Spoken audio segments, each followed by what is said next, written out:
Welcome to Lesson 9.10, Surface Areas of Pyramids and Cones. So right away, we'll just look at the surface area formula for pyramids and cones, because in our last lesson, we discussed that idea of surface area being simply the area of the surface of a 3D solid. So surface area formula for pyramids and cones is represented by the sum of the lateral area, LA, and the area, capital B, of its base. So simply put, the surface area of a pyramid or cone is that lateral area plus the area of the base. So in example 1, there's an activity that you can look at on page 578 after going through this example if you want. It just gives you a different perspective on this example. So what example 1 says is, suppose a regular pyramid, so regular pyramid, we know that that bottom shape is congruent sides, has n lateral faces and base edge S. Find an expression for the lateral area of that regular pyramid in terms of the perimeter, lowercase p, of its base and its slant height, L. So in the final expression or equation, we want our perimeter of the base represented with a lowercase p and it to include the slant height of the pyramid represented by L. So let's break it down to start where we know. We know if it's a regular pyramid, each face of that pyramid, so each lateral face, is a congruent rectangle. And we know that that rectangle has a height, which is the slant height of the pyramid.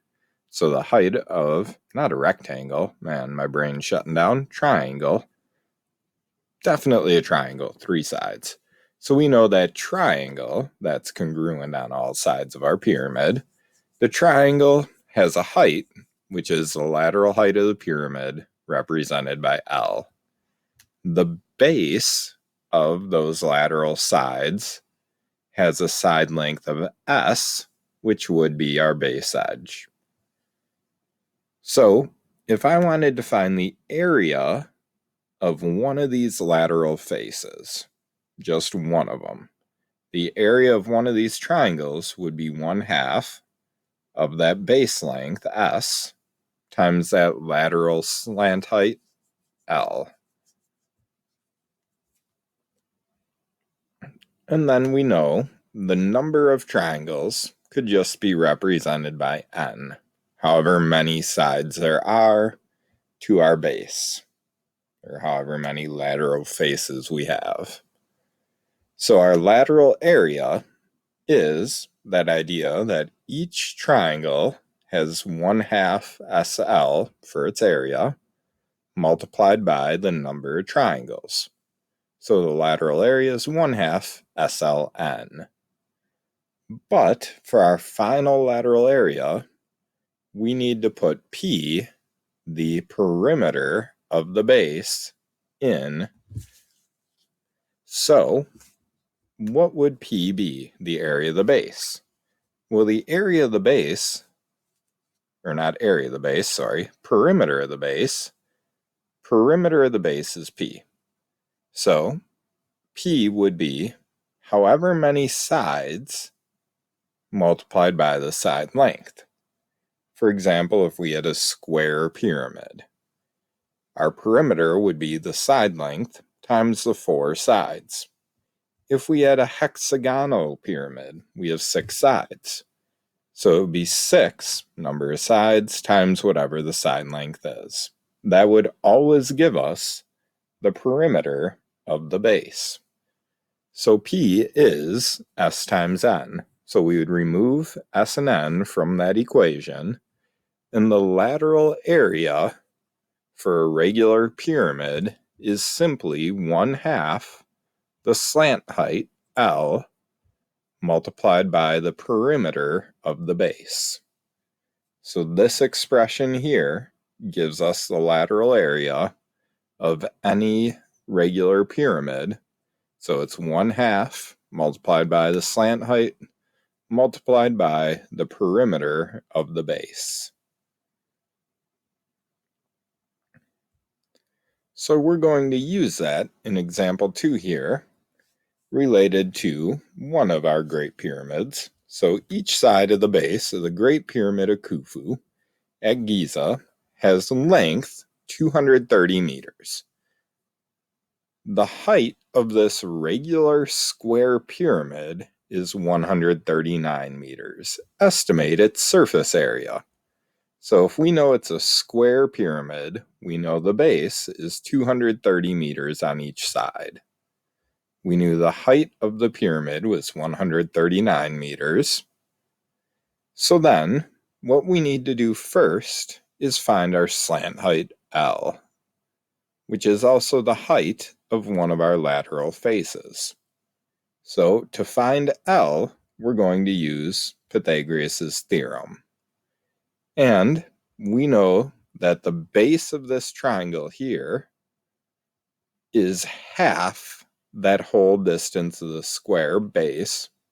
So half of the 230 tells me it's 115 for this leg of that triangle.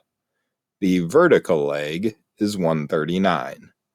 So using Pythagorean theorem, 115 squared plus 139 squared would equal our slant height squared, so L squared. So L squared is 32,546, meaning our slant height is the square root of 32,546, or if we were going to round that to the nearest meter, that slant height L would be 180 meters approximately. So then, we can figure out the lateral area of this pyramid, which would be the area of our 4 triangular faces. We're not going to worry about the area of the base triangle or area of the base square yet. So the lateral area, using our expression from the previous example, is 1/2 our slant height times the perimeter of the base.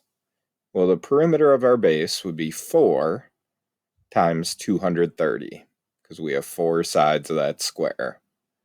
That is 920. So our lateral area would be 1/2 times 920 times that slant height, which is the square root of 32,546. I use the square root in here instead of the rounded number, just to be as accurate as possible. But then I am going to round our lateral area. So our lateral area is approximately 82,986.3 square meters. So that'd be the lateral surface area of our 4 triangular faces of this pyramid. Then we'd have to add in the base area. And our base area, well, we know it's a square, so the area of a square would be 230 squared. 230 squared, 52,900 square meters. Then to get our overall surface area of that pyramid, it would be our lateral area of 82,986.3 plus our base area, 52,900, giving us an approximate surface area of 136,000 square meters. So that goes back all the way to our original surface area formula, the lateral area plus the area of the base. Then we get into the lateral area formula for regular pyramids and right cones. So that lateral area formula which we've already been kind of using up here, right in this part, that lateral area formula to make it official for any regular pyramid and right cone is represented by 1/2 LP, which is half the product of the slant height and the perimeter or the circumference, depending if it's a cone or a pyramid, and the perimeter of the base. So 1/2 times the slant height times the perimeter of the base will always give us the lateral area of a regular pyramid or a right cone. So then to get that surface area, we would take this and add in whatever the area of the base is. So then the lateral area of the cone shown at the right. So in this case, we know it's a right cone given to us right there. We know the lateral slant height is 10 inches. We also know this angle here is 30. So we know we have a 30, 60, 90 special right triangle. So our slant height L is 10. Good. Part of our lateral area formula is done. We know L. But we need to somehow figure out the perimeter or circumference of the circle down here. So what I need to figure out is the radius. Well, if we look at the rules for special right triangles 30, 60, 90, we know the hypotenuse divided by 2 will give us the shorter leg. So our hypotenuse of 10 divided by 2 gives us that shorter leg of 5 inches, which is the radius of our circle base. So then our circumference of the base is 2 times pi times the radius. 2 times 5 is 10. So our circumference is 10 pi. So then our lateral area, 1/2, multiplied by our slant height, 10, multiplied by our perimeter, or circumference in this case, of the base, 10 pi, meaning our lateral area would be 50 pi, or approximately 157.07 square inches. So the main idea for our overall surface area, dealing with pyramids and cones, is to find that lateral surface area plus our area of our single base.